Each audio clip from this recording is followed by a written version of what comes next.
Aba, ang yabang mong baboy ka. Mas mayabang ka kaya?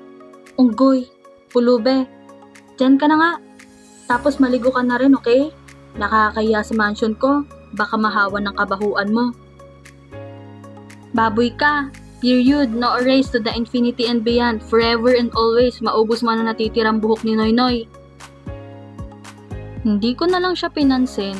Sa halip, hinila ko siya papunta ng dining room at pinaupo sa mamahalin naming upuan at sinubsob ang mukha niya sa plato. Hindi na siya nakaangal at gutom na kumain ng kanin at beef steak na luto ni Nay Irma, may loving yaya. Kain lang ng kain si Unggoy, kaya pumunta na lang akong kusina at nagugutom na rin ako. May nakita akong yogurt. Kumuha ko ng kutsara at napansin kong naglilinis si Nay Irma ng kusina. Lumapit ako sa kanya. Nay Irma, pag gusto pang kumain ng lalaking mukhang unggoy, bigyan niyo lang ha. Tumango naman si Nay Irma.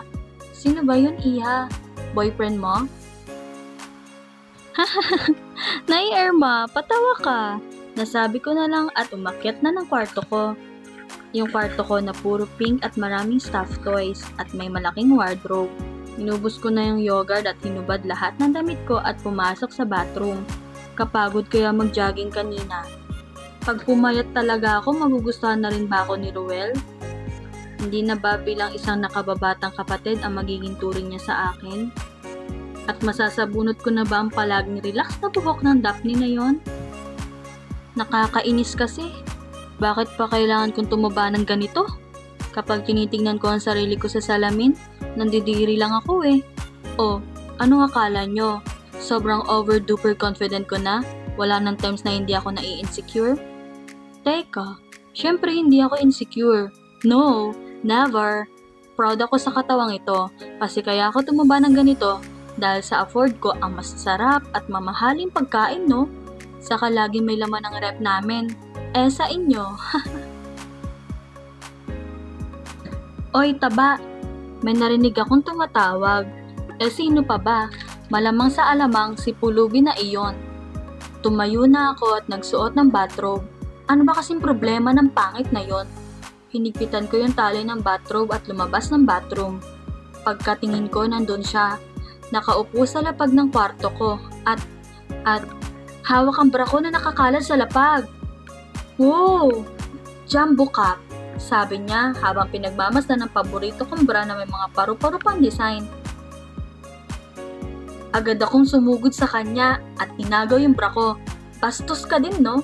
Kung inggit ka sa bra ko, bili ka rin pag may time ha.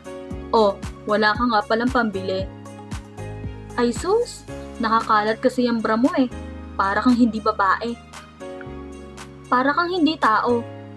Napatingin siya sa akin. Wow, pareho lang tayo. Hindi ka tao. Baboy ka, baboy. Unggoy, manyak, pulube, pangit. Ingay mo.